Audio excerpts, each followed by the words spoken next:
สวัสดีค่ะยินดีต้อนรับนะคะทุนเข้าสู่ช่องของฟ้านะคะวันนี้นะคะฟ้าก็จะมารับคำท้านะคะเป็นสกูชี่แท็กเดี๋ยวเราไปดูกันเลยนะคะก็ข้อแรกนะคะสกูชี่ที่ชอบนะคะก็ฟ้าชอบเป็นพีช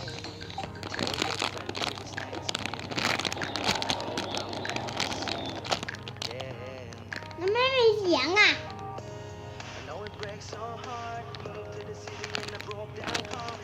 กดเบา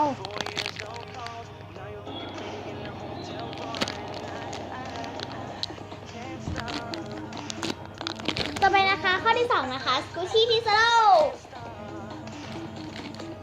ก็ฟ้ายกตัวอย่างมา3ชิ้นที่เป็นแพ็กเกจหมดเลยนะคะไม่มีแท็กเลย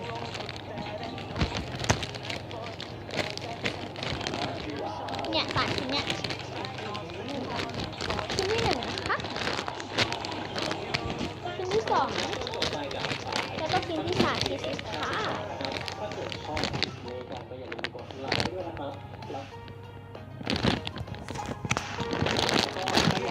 ต่อไปนะคะข้อที่3นะคะสกูชี่ที่แบบมีสีที่เราชอบอ่ะก็ชอบเป็นไม่หมอกย่างเลยกินนมสีมุก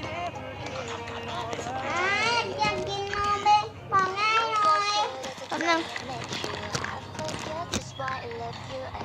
ไม่เอาโอเคนะคะข้อต่อไปเนี่ยค่ะสกูชี่ที่เป็นแบรนด์ดังอ่ะก็ฟ้าเอามาเป็นแบรนด์นี้เลยนะคะเป็นแบรนด์ทอยบ็อกช็อปนั่นแหละ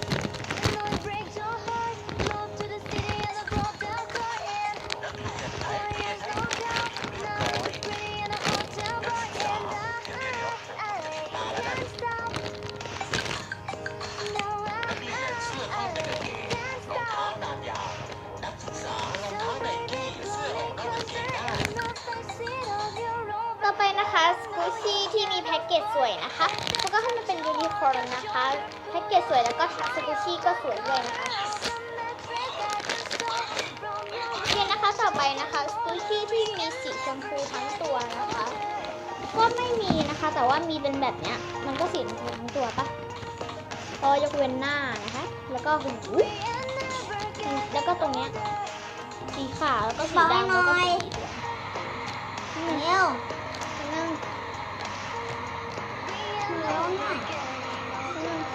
ข้อต่อไปนะคะสกูชี่ที่เหมาะกับอะไรอ่ะซัมเมอร์นะคะฤดูร้อนนะคะก็ฤดูร้อนก็ควรจะต้องกิน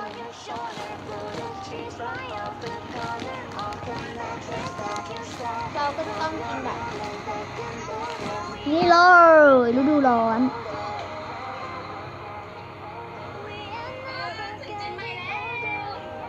โอเคนะคะต่อไปมันบังอยู่แล้วต่อไปนะคะสกูชี่ที่คิดว่าแบรนด์ไม่ค่อยดัง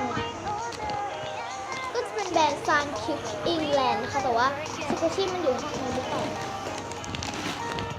ไม่ใช่ต่อไปนะคะสกูชี่ที่เป็นแบรนด์แบบคล้ายๆของเธออะทำเป็นแบบดีมากเลยเธอดูตาไม่รู้อ่ะโอเคนะคะก็